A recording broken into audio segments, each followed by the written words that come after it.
Okay, good afternoon, everybody. I'm John Brender from the Center for Student Global Engagement here at Wayne State University, and I would like to introduce a special guest, Shirley Ann Higuchi. So allow me to provide an introduction. So Shirley Ann Higuchi is an attorney for the American Psychological Association in Washington, D.C., and chair of the Heart Mountain, Wyoming Foundation. She is the daughter of former incarcerees, Dr. William I. Higuchi and the late Setsuko Saito Higuchi. Her American-born parents were children when they were incarcerated at Heart Mountain during World War II. It was not until her mother was on her deathbed in 2005 that Shirley would be inspired to take on her mother's dream of having something built there. She was elected chair of the board in 2009, and her proudest moment was unveiling the foundation's world-class interpretive center in August 2011, alongside journalist Tom Brokaw, the late Senator Daniel K. Inouye, former Secretary of Transportation Norman Mineta, and former Senator Alan K. Simpson of Wyoming. Her book, Setsuko's Secret, which I have read in its entirety, chronicles the history of Japanese internment camps in the U.S., while providing personal details from the perspectives of her mother, her father, and a host of other Japanese American incarcerees.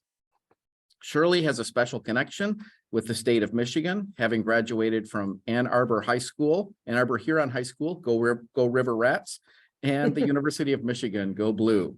So let's please welcome Shirley Ann Higuchi. Thank you very much, and it's a pleasure to be here. Thank you, John, for inviting me and Wayne State University.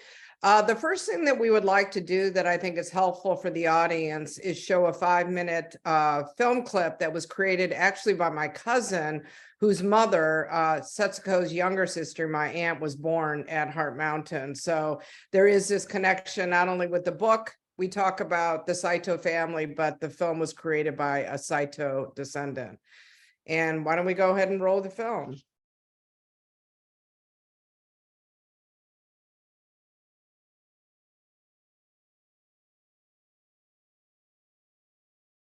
I think we're missing audio. Okay, let's see if this works.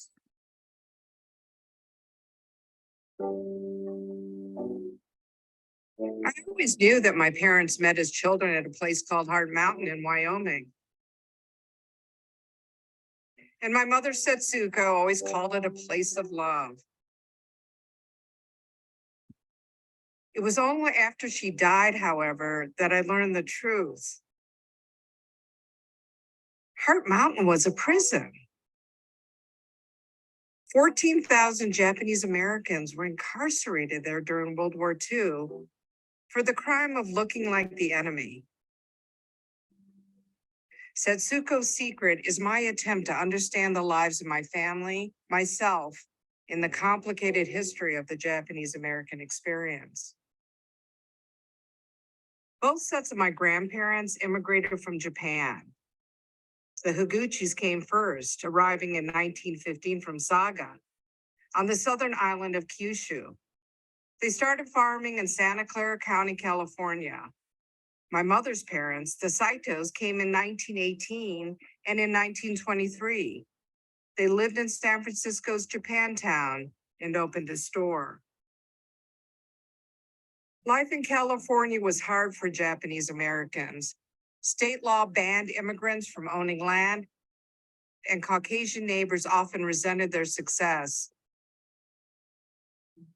The children of immigrants called the Nisei had to work extra hard to prove they were loyal Americans.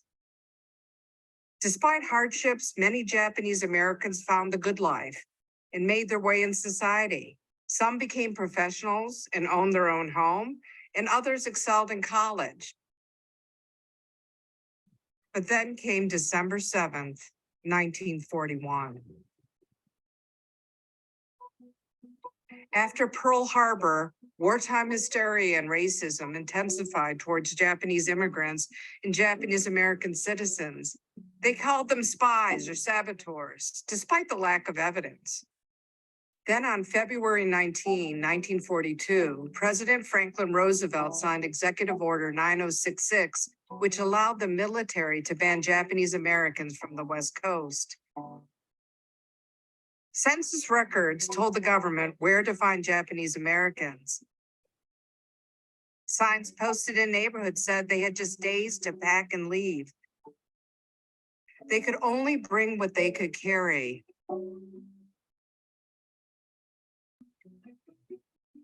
My family was issued a duffel bag with their name and number stenciled on the outside. Shikata ganai, some said, the Japanese term for it can't be helped. There was little resistance. They were first sent to assembly centers, which were temporary concentration camps on converted fairgrounds and racetracks. Some families slept in horse stalls and were forced to live like animals. This lasted a few months. Then the prisoners rode on a darkened train to one of the 10 concentration camps scattered across the US. My father remembers peering under the window shades to see where the train was going. My family was sent to Heart Mountain Relocation Center in Wyoming. Many prisoners wept when they saw their new home surrounded by barbed wire and guard towers. Wind and dust swept through the tar paper walls. The barracks had no running water, the bathrooms had no privacy, and the mess hall food was terrible. Summers were sweltering and winters were brutal.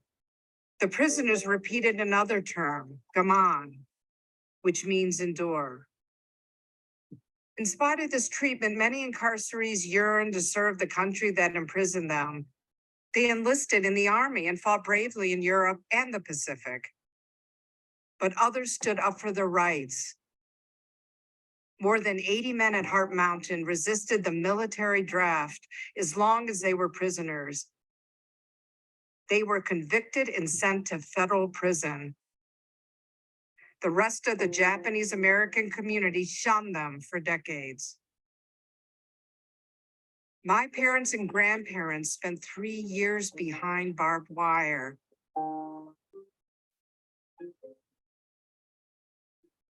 After the war, they, along with many others in the community, wanted to put the shame and the rejection behind them.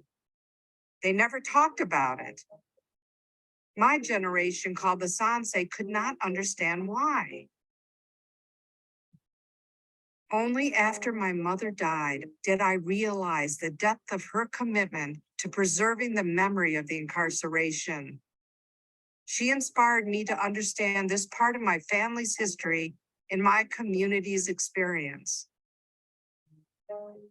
Over the last decade, I've been committed to safeguarding against the racism and fear that drove the Japanese American incarceration.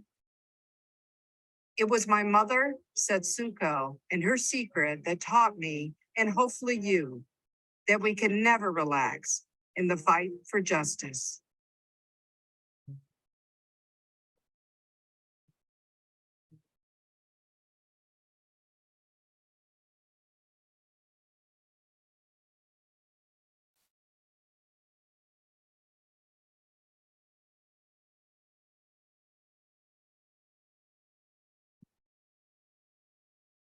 So that was the film that was created by my cousin, and it sort of gives you a background of my book, but as well as the experience itself. And what I'm going to do now is take you through a series of PowerPoints that we've developed that I think gets at the issues of what the experience like was for my family and for myself growing up in Ann Arbor, Michigan, and some of the impact that this incarceration experience had on the Japanese American community. So I will have Ava pull up the first slide for your review. And this just gives you a background on the book. I wear two hats. I'm Associate Chief for Professional Practice, leading legal advocacy and EDI issues for the practice directorate at the American Psychological Association. And I'm also chair of the Heart Mountain, Wyoming Foundation. Next slide. So this is a pre-war photo of the Saito family, my mother's side of the family. And the reason why I think this is important, it's pre-war. Just by looking at this photograph, you could really tell that they were city folks. They were in San Francisco. My grandfather Saito was a merchant. But you really note how the children are dressed in sort of these all-American outfits. So very early on, the Saitos tried very hard to assimilate into the US culture, which I think really served them well. And I'll talk about this a little bit more post-incarceration. So this is a photograph of the area where my grandfather had a home or an apartment with the family. They were pretty well situated in this neighborhood in San Francisco. And they were happy with how I believe their life was going. Although when I talked to my aunt, who is now 80 years old, my grandfather Saito worked very, very, very, very hard in order to make a life for his family. On the Higuchi side, in San Jose, California, things were a little bit different. My father's family, my dad was a farm boy from San Jose. They lived on 14.25 acres in an area now known as Silicon Valley. The photograph to the left was a pre-war photo taken in the 1930s before my father was born. And the right photo is a photograph of my father carrying a toy gun with his older brother Kiyoshi, who, by the way, is the young boy on the right-hand side of the upper photo with his arm around my grandmother. And, with the 14.25 acres, the family was very insulated. I mean, you got to imagine that was before cell phones and easy transportation. And what's interesting is the two children behind him, I actually tried locating these two children and I wasn't very successful, are Mexican immigrant children where my grandfather allowed them to stay on the farm because they had no place to live. So my father was fluent in Spanish before his incarceration. He lost the Spanish ability to speak Spanish while he was incarcerated as a child. But he ironically then learned how to speak Japanese because being insulated on the farm, he wasn't going to Japanese school or being exposed on a regular basis. Next. This sign is an iconic photo that's actually in a lot of different museums and books. This sign was actually taken before the incarceration, and why it's important to show it is the discrimination against Japanese Americans as well as other Asians was hugely prevalent before the mass incarceration of the Japanese Americans. And I think this photograph speaks to that point very, very well. Could you imagine walking down the street and being Japanese American and seeing the sign in front of this person's house? It must have been a pretty chilling experience. So this is what sort of spurred the acceleration of the incarceration of the Japanese American experience. Pearl Harbor, everyone's heard of it, December 7th, 1941. And it was this executive order signed by President Roosevelt that gave him the legal authority to incarcerate Japanese Americans and citizens. So, we see executive orders happening in past administrations, and really what the executive order does is in the effort of military necessity, you're allowed to suspend the constitutional rights of individuals. I love showing this map because it gives folks kind of a general idea of what the incarceration experience sort of looked like from a national perspective. Their major 10 camps are listed. Heart Mountain was one of them, but people don't realize that there were camps, mini camps, and other detention facilities that were scattered throughout the United States as well. So this is a photograph of my Uncle James, and I think it's important to show this. You can see that the date of the photo is 1943. So when his family was incarcerated at Heart Mountain including my father, who was only about 10 years old at the time, he was already in the US Army serving as a medical officer. So it's really ironic that although he's serving his country, his younger brothers and his parents are incarcerated. So basically, for him, he faced his own discrimination. He was actually originally stationed in California to be close to his family, But the minute that his family was shipped to Heart Mountain, Wyoming, he was sent to a Fort Chaffee in Arkansas. So we have separated from his family geographically, which prevented him from being able to spend time with his family and visiting them in camp. But he was forced to sign the papers. In his uniform, he went down to the notary public near his military base, and he had to sign away the farm, which he was totally against. He was wiring notes to his grandparents, my grandparents and his parents, saying, we can't do this. But he was outnumbered by his brother and the family attorney. So he signed the papers and lost the farm. The first stop before going to Heart Mountain was the Santa Anita Assembly Center, which is essentially a racetrack in California. And the reason why the Japanese Americans were forced to live in horse stalls for a period of time is because Heart Mountain wasn't built yet. So they evacuated, they forcibly removed the Japanese Americans in the West Coast, and they put them in assembly centers. And my family went to Santa Anita. And then from Santa Anita, they were finally moved to Heart Mountain.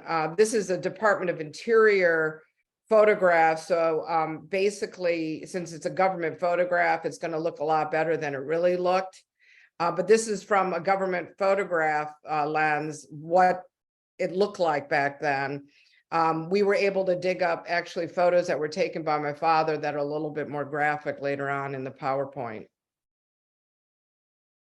And this is one of them. So what's really interesting is that even though they were prisoners and they were incarcerees and allegedly dangerous, what's pretty ironic is that my father at 10 or 11 years old was given a camera, which you think it's kind of ironic, right? You're a prisoner and you have a camera. That doesn't really mix well. But he took these photos of my grandfather in the barrack, looking out into the sunshine and resting. And you kind of wonder what he was thinking about. I always imagine my grandfather thinking about the farm that he had lost and when he was going to be released. And this is a photo that my dad took of his father and sister in front of the barracks. And if you look at the little girl, that's my aunt who's now 85, 86 years old. And you could tell how stressful she looks and how upset she is in this photograph. So this is a photograph that's iconic as well that now stands in the museum at Heart Mountain. And I encourage all of you to please come out and visit us. This is my father on the left in the middle. And the woman that's sitting up tall with her hands folded in front of her is my mother, Setsuko. And I really think this photo is interesting because it sort of gives you, again, a sense of, yes, my mother was definitely a city girl from San Francisco. My dad is a farm boy from San Jose. You can't see it, but he actually has work boots on. But I always was really impressed how my mother and my grandmother, who took care of her, was able to actually have her look presentable given the very difficult environment that they were in. So this is obviously post-war. This is my father and mother in Ann Arbor, Michigan, taken in the 1960s. And why I think this is a very important photograph, and this really lends to the history, is that Japanese American families were basically broken up and scattered throughout the United States post-war. Many of them couldn't go back to the West Coast because they lost a lot of their property. They had no place to go. They essentially had no home. And eventually, though, my grandparents did migrate back to San Jose. My father quickly followed in the heels of his older brother, Takuru, who was actually teaching at the University of Wisconsin. And then he moved to University of Michigan, where this photograph was taken when we moved. And it's an all-American family. And one of the impact of the incarceration is that it was really a forced and accelerated assimilation process for Japanese Americans. And nothing was taught in the schools or in colleges or in law schools at this time. And, parents and grandparents never talked about the tragedy. So for me, it was growing up in a very insular and protected environment, which in reality wasn't really real. It was something that was sort of constructed in order to, move ahead and be successful in life. And that assimilation, really continued. I mean, the other isolation growing up in Ann Arbor, Michigan, was the fact that there were no other Asians, and that, that's not my fault. That's nobody's fault. But, you take, being the only Asian and all my friends were black and white, it's almost kind of like, what did that make me? And I did remember one student once came up to me and asked me if I was white and black. I mean, that's how invisible Asians were during this period in the 1970s. And, this is a photograph again, this is probably the height of my assimilation process. When you become a cheerleader, how that's about the most all-American thing that you could do, right? So moving fast forward in the book, and I encourage all of you to read the book. I hope you do have an opportunity. But after my mother was diagnosed with pancreatic cancer, it was around 2002, 2003. She passed away in 2005. And what's really crazy is that we get this phone call from Wyoming, from these local leaders. And they said they wanted my dad and me and my brothers to come out for this dedication ceremony in honor of my mother, because they were going to name a walking tour after her. And my dad and my brothers didn't want to go. I think it was probably not a good time to be asking for us to travel. And I originally said no. And then I just thought about it for a little bit. I said, you know what? I might be missing or giving something up here that I'm unaware of, even though I was kind of suspicious, like, why are these white people in Wyoming trying to honor my family? So I decided for some godforsaken reason to make that long journey to Wyoming, where by the way, I've never been to Heart Mountain. I've been to Wyoming before. And my son, Bill, who's in the photograph next to me in the ribbon cutting, I just remember it never occurred to me to ask him to come with me. I don't know why I felt I was doing this by myself, but I just said out loud, like, I really don't want to go, but I'll do it. And he goes, I'll go. So we kind of made it a mother-son trip, and which made it all the better. And we were both overwhelmed, not only by what they were dedicating to my mother, but the fact that Secretary Norman Mineta was there, the governor was there, leadership was there, Senator Simpson. And when I looked out the sea of all the individuals in the audience, knowing all these Nisei that were there to honor my mother, I realized at that point that the Japanese American incarceration story and my parents' experience was bigger than my mother and me. And that's when we accomplished my mother's dream. In 2011, we cut the ribbon for our world-class museum. Of course, we will never forget this time, because this was sort of one of the heights of our success. I hope for more future successes. But this is the opening of the museum. Secretary Norman Mineta is to my left. He was incarcerated at Heart Mountain as a boy, along with my parents. He went on to be Secretary of Commerce under Clinton and Secretary of Transportation under George W. Bush. The next man, who is now 97, is Takashi Hoshizaki, Dr. Takashi Hoshizaki, who was one of the resistors. If you remember in the film, we talked about a group of young men who resisted the draft because their constitutional liberties were being violated. He was one of them, and he's the only living resistor today. The middle woman is a local Wyoming woman who dedicated her life to the museum. She saw the last train leave Heart Mountain, and it affected her so deeply. She became the volunteer curator of our museum. Bacon Sakatani, known as Mr. Heart Mountain, who has educated the public on his incarceration, was also a child along with my mother. And then we have Senator Alan K. Simpson, who's still alive, and Senator Daniel K. Inouye, who is one of the leading legends and lions of the Senate for many, many years.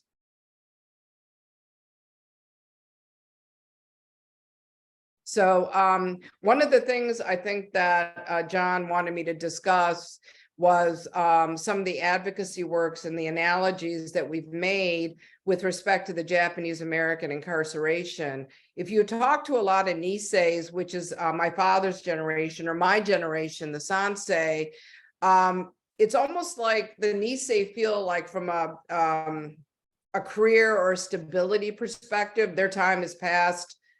They suffered, however, many of them, like my father, feel very successful, as well as a lot of my relatives. So the question is, knowing that the Japanese American experience occurred, how can we use that experience to educate others so that in the future, similar circumstances will not occur? So I've written a lot of op-eds, and I've also done a lot of speaking like I am today, that we talk about the dangers of border separation today and the policies and long-term mental health risks of incarcerating young children and breaking up families.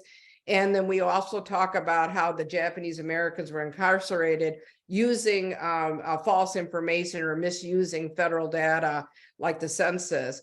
So we've tried to share the story in a way to use it as a teaching tool of what not to do. And this is some of the work that we've been doing. In addition to that, Heart Mountain was instrumental in creating the Japanese American Confinement Sites Consortium. This is a meeting that we had with Secretary Norman Mineta, with Representative Pelosi, and all of the individuals that are in this room either advocate or lead educational institutions around the incarceration, museum heads. The woman in the red in the front is Karen Korematsu, who runs the Korematsu Institute. That's a very famous Supreme Court case that her father was involved in. But the rest of these folks are museum and memorial site leaders across the country. And the biggest venture now that we're experiencing, and this will probably be one of the last big ventures that I'll probably experience in my lifetime because it's a big one. And we are at a really important time in our communities now, given the division that we're seeing in politics on Capitol Hill and in the public, based around, the inability to work together as a community, Republicans on one side and Democrats on the other. So in this photograph, which was taken in 2011, that's Norm Mineta and Al Simpson, and we're building the Mineta Simpson Institute at Heart Mountain, which is essentially a conference center, facilities, state-of-the-art, as well as a broadcast media station, so we could do podcasts to really broadcast out to the larger world on dealing with, vexing and complicated problems that we're facing in our community. And we thought it was appropriate to name this after Mineta and Simpson, Mineta being a Democrat and Simpson being a Republican, because they've been able to work across the aisle and have a type of a relationship that we want to model with respect to civility, ethics and good practice. So essentially, this is a beautiful quote from the late Norman Y. Mineta, who just passed recently last year, that this has been a labor of love for all the thousands involved. It's not about the past, it's about the future, because history will always repeat itself. What we're doing here is drawing a line in the sand to say never again. And this was a speech that he gave at one of our events. And he was so dedicated to this effort to educate the public because he knew that it was going to make a difference. And we are making a difference. So if you'd like to get more information on Heart Mountain, you could follow me on Twitter. We also have a website, setsukosecret.com. And this is how you get more information from Heart Mountain and the Japanese American Confinement Sites Consortium and the Japanese American Citizens League, which is the oldest Asian American civil rights organization in the world. And now I guess we could open it up to questions and comments, thoughts.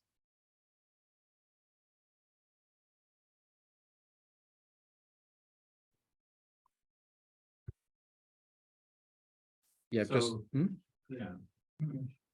So there is there's been an exhibition done in southeastern Michigan called Exile to Motown. Are you familiar with that, Ms. Higuchi? I haven't, but it sounds really interesting. I think it probably has to do with a group of people being exiled to Motown. Yeah, it was Japanese Americans who came to Detroit.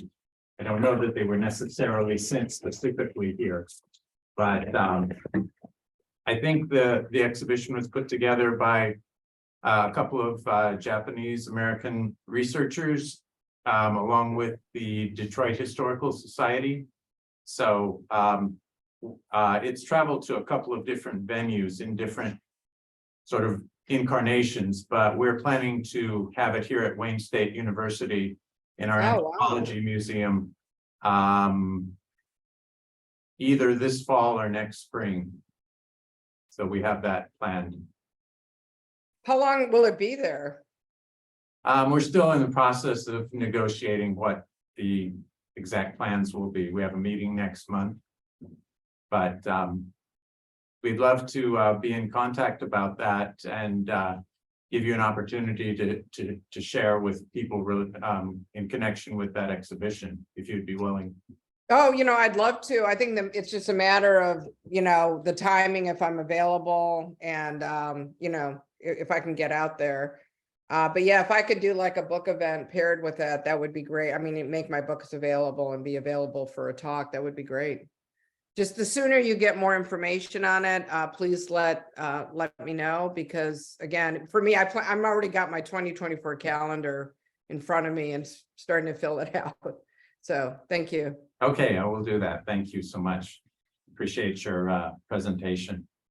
Thank you. And people should feel free to turn on their cameras, and we could do gallery style if you'd like. Don't be shy. I wanted to ask a question, and thank you again for presenting to us. I'm joining you from Schoolcraft College with my humanities class right now. And you leave your presentation on a note of the importance of coalition building. And I wanted to ask you, what are some other groups in the United States that you've worked with to build these coalitions against discrimination, against hate, and how successful have you been in this process? Well, I think, what's interesting is the reason why we formed the Japanese American Confinement Sites Consortium of all these JA incarceration related sites is part of the government's plan when they broke up the Japanese Americans was also to, I would say encourage conflict. There were conflict about the resistors and those young men that volunteered to fight or were drafted and went to war. And the resistors were ostracized. So that breaks up the community. And also there was a lot of competition among sites, and lack of information fueled a very unhealthy atmosphere for cooperation and collaboration. So that was the first step, was to get our house in order with respect to the Japanese American community. And I believe we are now successful with that. We just had a recent meeting in Washington, D.C. and met with our congressmen and senators that really made a huge difference in terms of federal funding, et cetera. In terms of working with other communities, I think we've been very, very successful. I mean, one of the communities that the Japanese Americans have worked very closely with is the Muslim American community. Due to September 11th, the JCL, as well as Japanese American groups, stepped forward to support Muslim Americans that were facing discrimination post September 11th. Also, we work very closely with the African American community. I'm part of the National Consortium for Ethnic and Racial Fairness in the Courts, and that's predominantly a Black, Hispanic-run consortium. There aren't as many Asians involved, so our collaboration with different groups happens at that point as well. Actually, this Saturday at the Freedom Walk, at the National Japanese American Memorial in Washington, D.C., I'll be co-speaking with Wade Henderson, who's a well-known Black civil rights leader in DC. So I think we've been very successful. I think right now our society is at a crossroads where somehow the Japanese American incarceration experience is really at a point of taking a higher level of importance in this country to help others and to collaborate better with other groups. Thank you for that question. Thank you.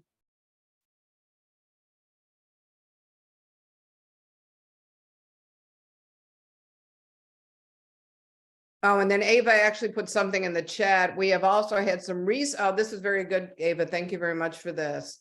We have also had some very successful collaborations with the Jewish organizations. And you guys could imagine that when you talk about the Japanese American incarceration being concentration camps, there's sometimes have been some challenges in how we express ourselves, given the fact that the Holocaust was, death camps and really extreme historical activity. So we are currently hosting a parallel barbed wire exhibit, which talks about an incarceree, Clarence Matsumura, who actually fought for the US after he was released from his incarceration. And he fought on behalf of the US and he helped actually liberate Dachau. And the Jewish prisoner, Sally Ganor, wrote a book, and we have an exhibit talking about their friendship and their unlikely connection during World War II. And we recently also just spoke and did a workshop at the Virginia Holocaust Museum a week or so ago, where we invited 55 teachers from all over Virginia to learn about the incarceration, and they took the curriculum back to their respective school systems. So that was great. And I've also spoke at the Milwaukee Holocaust Museum, and we're continuing to make outreach, because this is a very important parallel that we're not trying to say one historical event or tragedy is more important than the other, but we need to look at both of them and examine the parallels and what happened to many people during the war.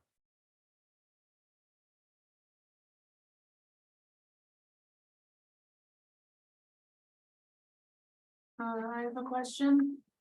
Sure. In light of the recent trend of book bans, have books talking about the incarceration experience, such as They Called Us Enemy, been banned in schools? Yeah, I think the most recent one that we actually did advocacy around is, I think it's When the Emperor Was Divine was banned from the Florida school system. And so we're very active in that area, because when you talk about education, you're talking about books, you're talking about high schools and middle schools. So it's very important for Heart Mountain and the other Japanese American and other groups to be very vigilant when that happens. What the problem that's occurring now in our society, and this is, really big in Florida, is a lot of whitewashing of history. Describing Rosa Parks as a person who was, had courage, but they don't explain exactly why she had to have courage, because she was a Black person being discriminated and treated unfairly, that forced her to the back of the bus, and it was a protest. A lot of those stories they're telling is whitewashed. Same thing with a lot of the Japanese American incarceration figures. They don't really go into sort of the violation of the Constitution and how they were incarcerated in prison, but they talk more about, like, they were unhappy that they weren't accepted, so they worked hard to be accepted. So that's sort of one level of whitewashing we've seen. And then we've seen the banning of books, which is really unfortunate, because a lot of the books now that are being banned are, if those books are inflammatory, we're in trouble as a country. Did that help with that? I'm sorry, I didn't mean to interrupt, but I just want to make sure I answered her question. Yes, it helped. Also, I've never heard of the book When the Emperor Was Divine.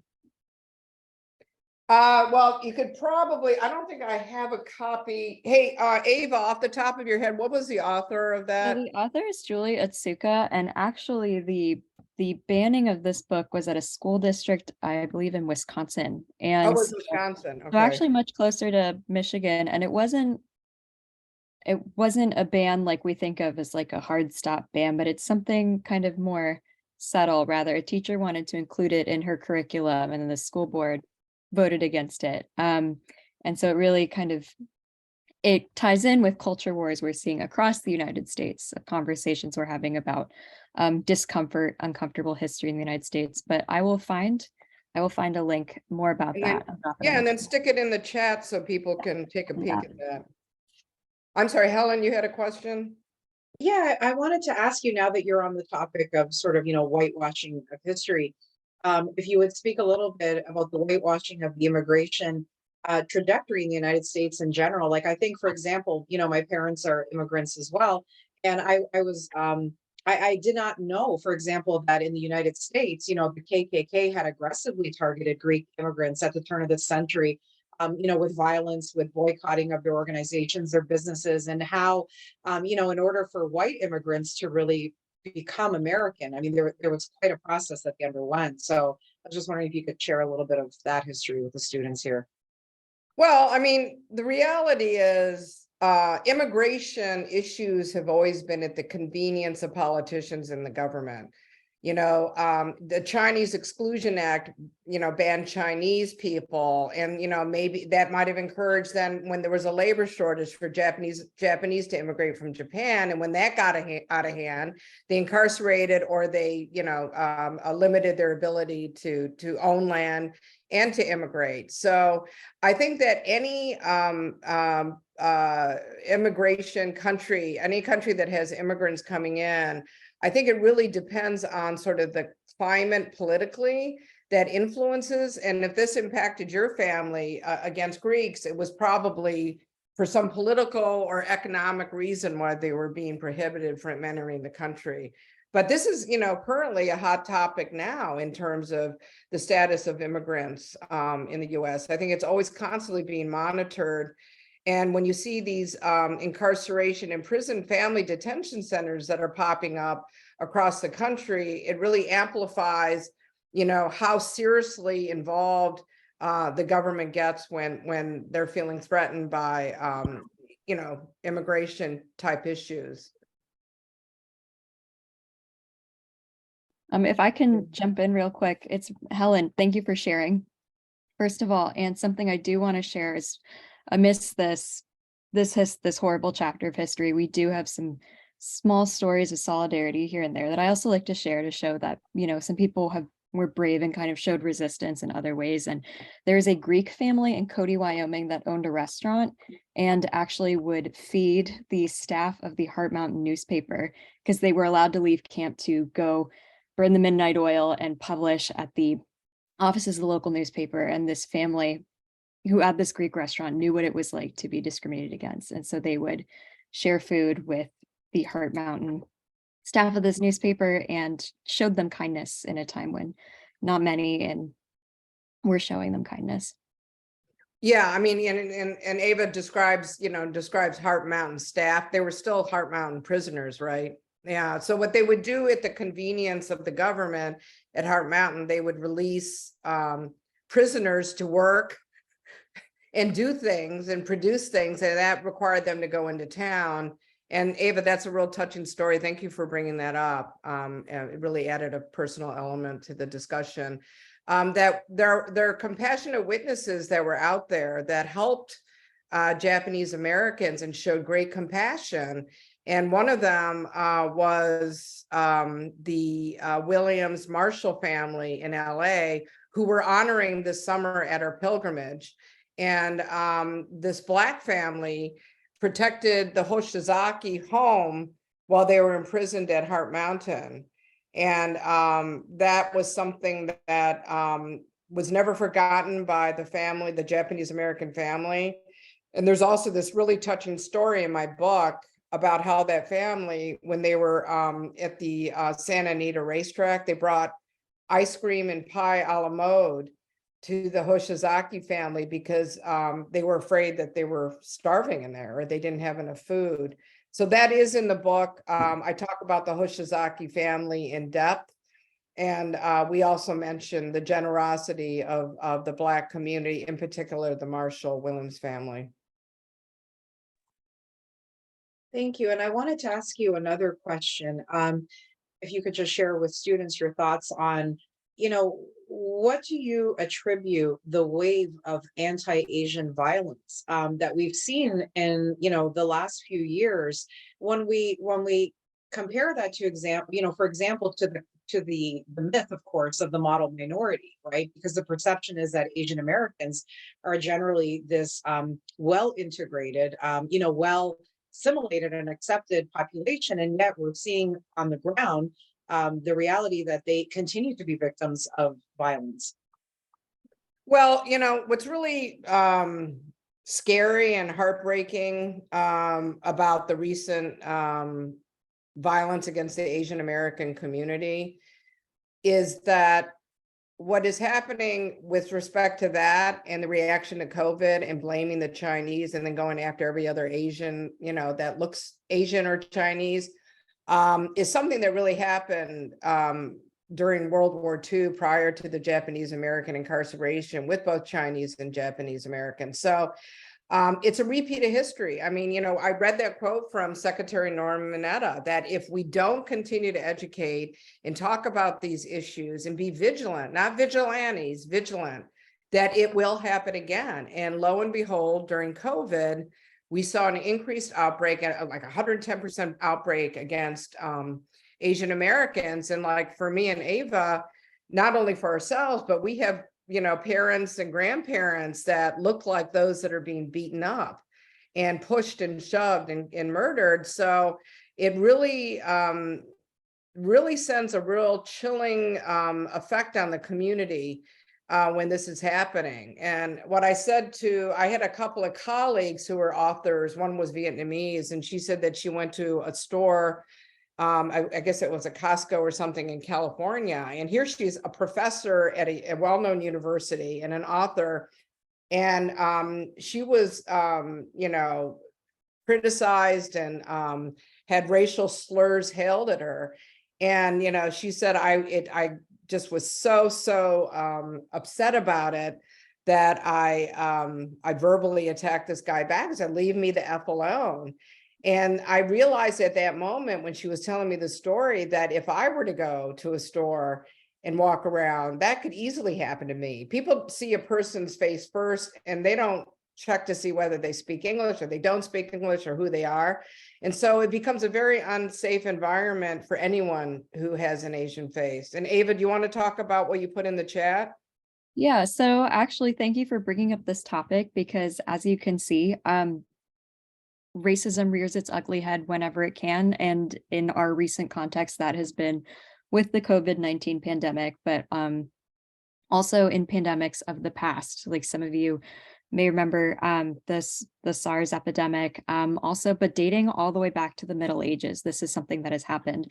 And so our team at the museum put together an exhibit a while back about the racialization of disease, so COVID-19 as well as before. And I highly encourage you all to check that out because it's a digital exhibit now, so it lives on and you can click through it and see these political cartoons, see these historic examples, and see these parallels in history. Thanks, Ava. So how familiar, Helen, are your students or those that are in the audience in John's classroom? How familiar were you with the Japanese American incarceration? And if so, what were you told about it? And why don't you think you know about it? Or why do you think you do know about it, I guess? And Helen, maybe you could start since you have students. Sure. I can't speak to my students' knowledge, although they're more than welcome to unmute themselves or put their in the chat. But I was familiar because my graduate work at Wayne State University actually was in the area of race and ethnicity. And so I was, and again, being a child of immigrant parents, having served on a pretty significant DEI board in the state of Michigan for a very long time, I've had the great opportunity to interface with many different racial and ethnic groups. So this was something that I was familiar, but I'm happy to have my students chime in if they like to. But how much were you taught? How much did you learn in high school, and what did your peers in high school learn? That might be another indicator. Yeah, this is an interesting question because I'm not actually an American citizen. I live in Canada. And so in Okay. turn, yeah, we did not have too much American history growing up. A lot of it was part of the Commonwealth. But when I did actually become a graduate student in Detroit, that's when a lot of my awareness, and we're actually a pop culture class. And I just want to take a minute to talk about how important popular culture was in shaping my, somewhat erroneous knowledge, of course, of other ethnic immigrants. I grew up in the time of, reading Amy Tan, and watching the movies and looking at all of these, very famous Asian American stars like Russell Wong, for example, and all of, the pop culture also played a role in, my awareness of, Asian American identity. And of course, my engagement with peers. I mean, I went to a very multi-ethnic high school, heavy Vietnamese immigrant population, heavy Filipino. So definitely a combination of lived experience. But in terms of history in Canada, no, I was not very aware of anything regarding the United States. Right, and I think two of your students had put information in the chat, one who never heard of this honestly before, and another one who said they had I guess only a day of in sixth grade class, which is good, but one day of covering this history probably isn't enough, I would guess. Yeah, I was just going to chime in. I guess my own personal history is, thinking back to high school, I don't think, and that was, I'll admit, the 70s, we had maybe one paragraph, mentioning the Japanese internment camp, and then that was it. Of course, I developed subsequent interests in Japan and lived in Japan for a couple of years, but I think the first I really heard more about this was in the early 90s, when I took a required racial sensitivity weekend seminar, and it was, they discussed was it General DeWitt, Right. who came up with all of these ideas and just how horrific that was. So I heard about it there, of course, with Japanese American friends, and then ultimately I will say that I learned an awful lot from your book, especially about the details of what that took. And to say that people are moved is one thing, but to actually look at the detail and say, here are people who have amassed a certain, amount of savings and farms and so on, and to just have that taken away from them and just whisked away, for some reasons that are just so incredibly flimsy.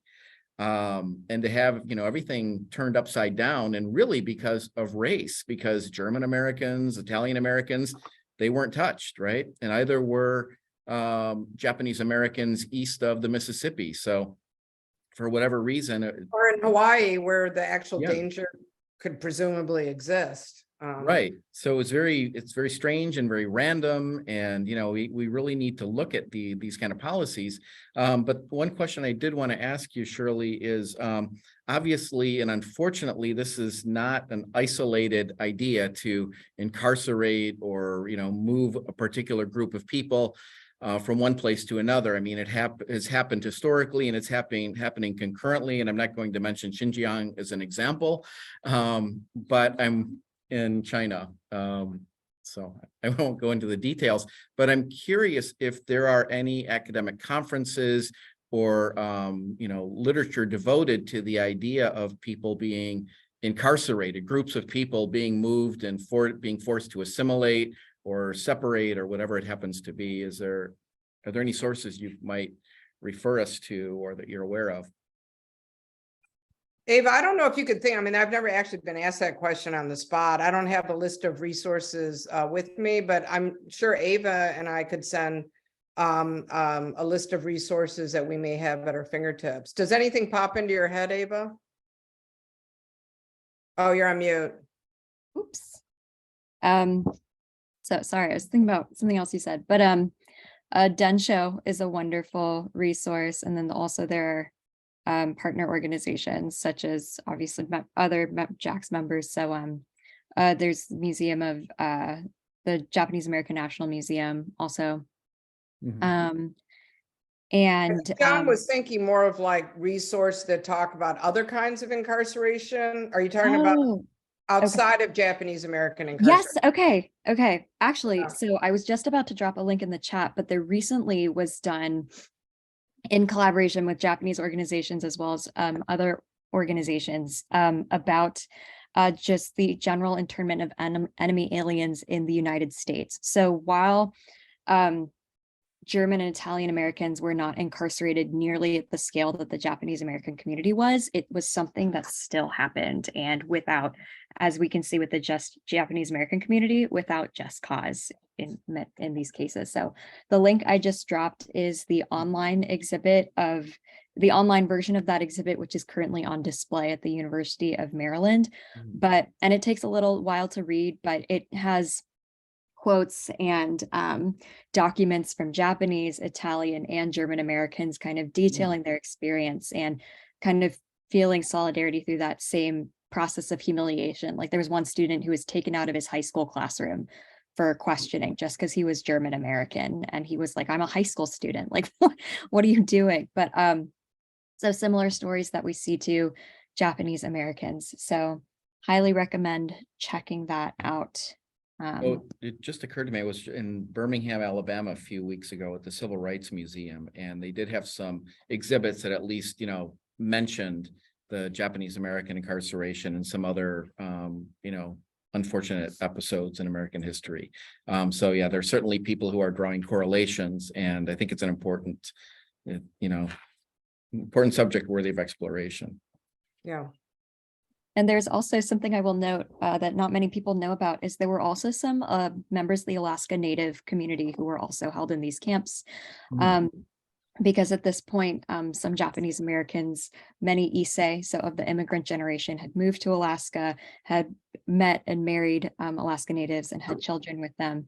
And so members of a variety of indigenous communities in Alaska were held in these camps as well, but their story is not as well known because when we think of the west coast of the United States, we see that map, but there were quite a few Alaskans also held in these camps. And actually, Ava put a link that Canadian Japanese American were likewise incarcerated in Canada. Does anyone else have a question? We're at the top of the hour, but we have time for one more if I can, I work with several different pro bono and access to justice programs in the legal community. And I was wondering if you had any thoughts or suggestions about what activities that we could encourage our lawyers to do to support the efforts. We have, like the Detroit Bar in particular has a DEI program, and our Access to Justice program also works with the Michigan Immigrant Rights Council and the International Institute. But are there other things that you think specifically the legal community can do? And just as a note, our training on the Japanese incarceration involved 2 cases during constitutional law in one class. But Right. Well, I think that lawyers can always be helpful in terms of using the Japanese American experience in the legal cases as an example of how far the US can go in violating rights, which then helps support those communities where rights may be disenfranchised. So that's always very helpful. Honestly, I think that, most pro bono programs that I've worked with, and I've been very active in the DC Bar, it's when you're able to provide direct services to the community. So immigration, pro bono work, anything that sort of helps disenfranchised communities understand how better to navigate the court system, which is where a lot of these problems were created for the Japanese Americans or not stopped. And also trying to provide direct services to indigent or immigrant constituents. thank you. All right, we've hit 2 o'clock, and I know some people have a few classes to go to, but I would like to thank you on behalf of everyone here, Shirley, for a very enlightening presentation. And I'm sure people will explore this topic much further as a result of your presentation, and hopefully we'll get a few book sales too. So, All right, well, thank you very much. And I look forward to hearing more about the exhibit you'll have at Wayne State. all right. Thanks so much. Thank you. Bye-bye.